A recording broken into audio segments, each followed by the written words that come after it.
মোবারক। ছাত্র শিবির বিপুল ভোটে ডাকসুতে জিতছে। এই বিজয় ছাত্র শিবিরের না, এইটা মজলুমের বিজয়। আমি 20 আগস্ট লিখছিলাম গত মাসে, ডাকসু নির্বাচন নিয়ে আমার প্রেডিকশন বলি, ছাত্র শিবির ভিপি জিএস সহ বেশিরভাগ আসনেই জিতবে, হলগুলোতে কিছু আসন ভাগাভাগি হবে, শিবিরের বিজয় হবে ফেনোমেনাল, ভোটের তফাৎ হবে প্রচুর। এই নির্বাচন শেষ পর্যন্ত বাঙ্গু সেকুলার এস্টাবলিশমেন্ট হইতে দেবে কিনা এটা দুশ্চিন্তা।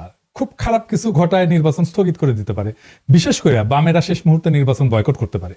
একটা ইসলামপন্থী দল ফেয়ার নির্বাচনে জিতে আসবে, এর চাইতে বড় দুঃস্বপ্ন বাঙ্গু প্রগতিশীল বা ভারত বা পশ্চিমাদের নাই। কিন্তু ঠিকভাবে নির্বাচন হইলে এইটা ফলাফল হবে বাংলাদেশের রাজনীতিতে সুদূর প্রসারী। সেটা শুধু বাঙ্গু প্রগতিশীলরা না, সম্ভবত ইসলামপন্থীরাও ঠাউর করতে পারতেছে না। যা বলছিলাম তাই হয়েছে, তাই না? এই ফলাফল বাংলাদেশের সেকুলার এস্টাবলিশমেন্টের জন্য এক ভয়ানক দুঃসংবাদ। পুরা সেকুলার এস্টাবলিশমেন্ট কিন্তু দাঁড়াইছিল শিবিরের বিরুদ্ধে, শেষ রক্ষা হয় নাই। এখন আসেন আমরা দেখি এই ফলাফল আসলে কি বার্তা দিচ্ছে। বার্তা হইতেছে বাংলাদেশে ইন্ডিয়ান ন্যারেটিভ পুরোপুরি পরাস্ত হয়েছে। আলহামদুলিল্লাহ, বাংলাদেশে এই প্রজন্ম যতদিন থাকবে ততদিন ইন্ডিয়ান ন্যারেটিভ আর মাথা তুলতে পারবে না। কিন্তু ছাত্র দলের পরাজয়কে অবশ্যম্ভাবী ছিল না। ছাত্র দল এই নির্বাচনে জিতে যাইতে পারত, ডাকসু তাদেরই হইতো। হয় নাই কারণ তাদের নির্বুদ্ধিতা, রাজনৈতিক অপরিপক্কতা এবং বেকুবের মতো আত্মবিশ্বাসের কারণে তাদের এই ভরাডুবি। বিএনপির এই ভরাডুবির পেছনে আছে বিএনপির কান্ধে চেপে বসা কিছু রাজনীতির জ্ঞানহীন মানুষ, অপদার্থ মানুষ। আমি একসময় দেখাইছিলাম, আজ তাদের ক্ষমা দেখায় পরিচিত করে দিতে চাই না, এরা হাতে ধরে বিএনপিকে গাড্ডায় ফেলছে। তাও একজনকে দেখেন কইছিল শিবিরের ভরাডুবি হবে, তৃতীয় বা চতুর্থ হবে শিবির। এরা হইতেছে পলিটিক্যাল অ্যানালিস্ট, বিএনপির বুদ্ধিজীবী। ভাবেন তাইলে কি অবস্থা বিএনপির। নাই বনে শিয়াল রাজা, এরাই বলছিল ছাত্রীদের হলে শিবির জিতবে না, জিতছে তো বটেই। রোকেয়া হলে সাদিক কায়েমের নাম ঘোষণা হইলে কেমন আনন্দে উল্লাস করে উঠছে ছাত্রীরা, দেখেন।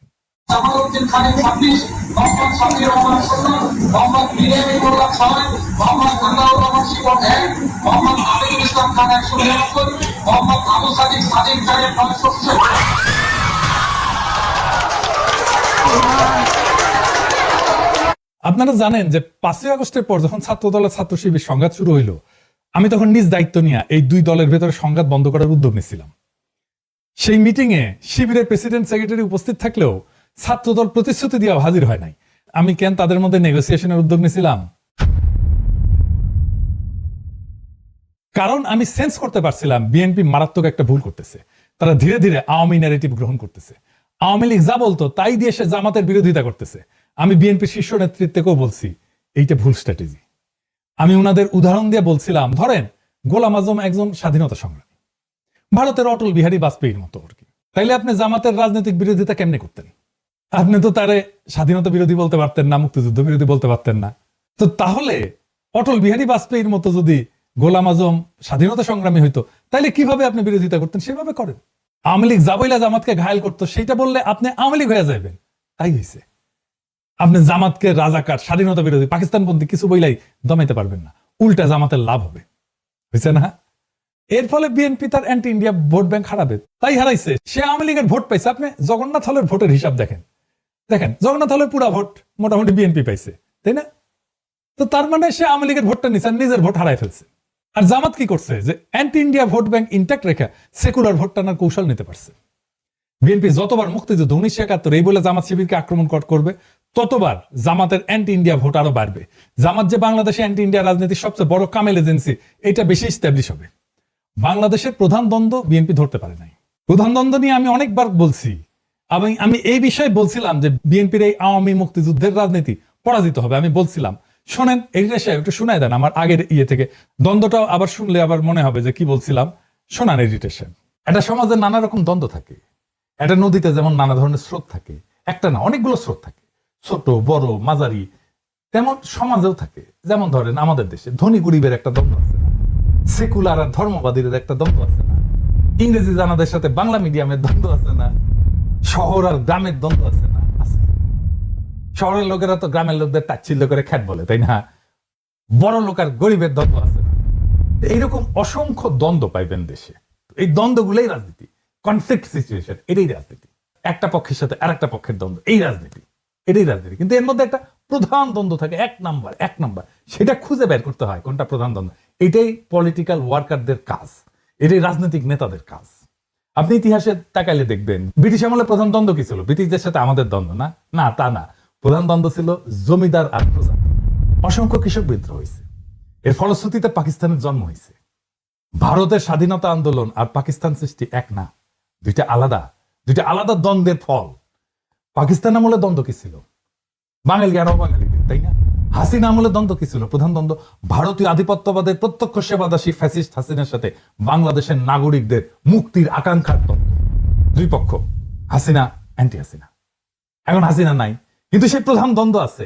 ভারতীয় আধিপত্যবাদের প্রত্যক্ষ সেবাদাসী হয়েছেন আপনারা, বিএনপি। এখন আপনাদের সাথে বাংলাদেশের নাগরিকদের মুক্তির আকাঙ্ক্ষার দ্বন্দ্ব শুরু হয়েছে। এই লড়াই আপনারা পরাজিত হইবেন, অবশ্যই হইবেন। এটাই ইতিহাসের শিক্ষা। আজ হোক কাল হোক পরাজিত হইবেন। ইন্ডিয়ান সালসা খাইয়া যারাই বাংলাদেশের রাজনীতি করতে আসবে ধ্বংস হয়ে যাবে। যেই আসুক, যত বড় দল আসুক, মাথাতে রেখেন, কামে দিবে। যত কৌশল নেন আমাদের বিরুদ্ধে, কোনোটাই কোনো কাজে দিবে না, কোনোটা কোনো কাজে দিবে না। তো বলছিলাম, যত কৌশলই নেন না কেন, কোনোটাই কাজে দিবে না। কাজে দেয় নাই। ভারতীয় বয়ান জয় বাংলা হয়ে গেছে। ইন্ডিয়া যে হারছে সেটা নিজুম মজুমদারের আহাজারিতে শোনেন। ইলেকশনের আগে সে বাক্য ঝাড়ি ছিল, সে বলছিল যে ওরাও হারবে, আপনারাও হারবেন, মানে বিএনপি করছে আর কি। শুনেন, শুধু আপনার বিবেচনার উপর একটু ছেড়ে দেই। Now it is your call, it's your take. সিদ্ধান্ত আপনার। কালকে নির্বাচন, প্রশ্নের জবাবটা আপনারাই দিয়ে দেন। যদি জামাত শিবির নির্বাচিত হয়, হেরে গেছি, আপনারাও আমরাও সম্মিলিতভাবে। প্লিজ হেরে যায়েন না। তো বিএনপি কেন এইভাবে দুর্বল হয়ে গেল? হাসিনা বিরোধী লড়াইয়ে হাসিনার ন্যারেটিভ ভাঙায় বিএনপির কোনো ভূমিকা ছিল না। আর কালেকটিভ লড়াইয়ে বিএনপির সংখ্যা ছাড়া কোনো ইন্টেলেকচুয়াল ইনপুট ছিল না। এটা সত্য। এটা বিএনপির পছন্দ হবে না, কিন্তু যাই হোক, এটা সত্য। এটা বিএনপি বুঝতে পারেনি, নিজেও বুঝতে পারেনি, জনগণও বুঝতে পারেনি যে বিএনপির ইন্টেলেকচুয়াল ইনপুট নাই। 5ই আগস্টের পর ক্রেডিট নেওয়ার পালা চলছে, কে কত বড় মাস্টার মাইন্ড তার হিসাব করছে। এই কাজগুলো আমরা করতাম, ন্যারেটিভ বিল্ডিং এটা আমরা করতাম।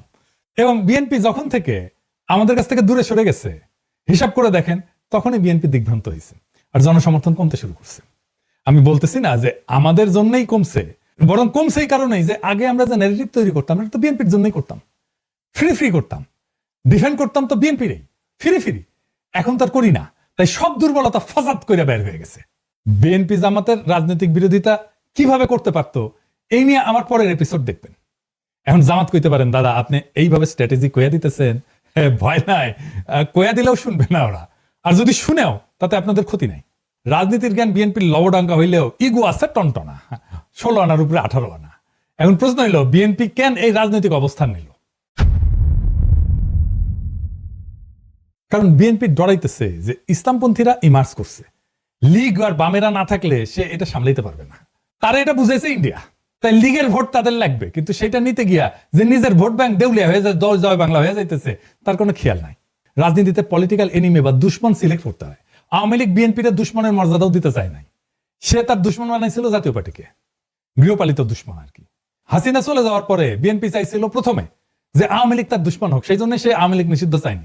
আওয়ামী লীগ দল নিষিদ্ধ হওয়ার পরে সে চাইছে জাতীয় পার্টি তাদের দুশ্মন হোক, মানে বিরোধী দল হোক। এটাও ইন্ডিয়ার প্রেসক্রিপশন। তারা কখনোই চায় নাই জামাত বিরোধী দল হোক, এমনকি এনসিপি হোক। এখন নিজেরই বিরোধী দল হওয়া লাগবে।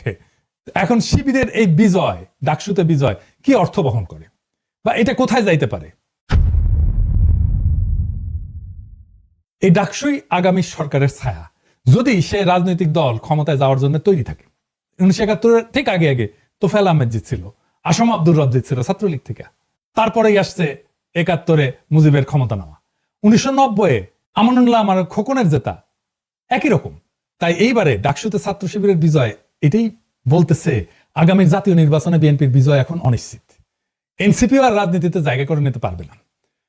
তবে ধরেন মুজাহিদুল ইসলাম সেলিমরাও জিতছিল ডাকসুতে, মাহমুদুর রহমান মান্নারাও জিতছিল, কিন্তু জাসদ বাসদ বা সিপিবি ক্ষমতায় গেছে, যায় নাই কেন? আর কখন এই ডাকসু আগামীর ক্ষমতার রাস্তা হয়ে ওঠে আর কখন হয় না, সেই হিসাবটা জানতে হবে। আপনি যদি এই বিজয়কে ক্ষমতা পর্যন্ত নিয়ে যেতে চান, প্রত্যেকটা পদক্ষেপ এখন হিসাব কইরা মাইপে ফেলতে হবে। আমি বিজয়ের আনন্দে আত্মহারা হইতে নিষেধ করছি, কারণ আগামী কাল থেকেই শত্রুরা বিপুল বিক্রমে ঝাঁপায় পড়বে আমাদের উপরে। প্রচুর টাকা পয়সা নিয়ে, বাজেট নিয়ে, পুরো সেকুলার স্ট্যাবলিশমেন্ট ঝাঁপায় পড়বে। প্রথম আলো, ডেইলি স্টার নিয়ে এই লড়াইটা জিততে হবে, আমরা এটা জিতবো। বাঙ্গু এলুট সেকুলার স্ট্যাবলিশমেন্ট জানে না আমরা কই দিয়া কেমনে চাপামেট দিব, কিন্তু আমরা দিব। এবং আমরা ওদের সাথে আগে আসছি, ওরা চলে ডালে ডালে, আমরা চলি পাতায় পাতায়। ফাইনালি বিএনপি নেতা কর্মীদের বলি,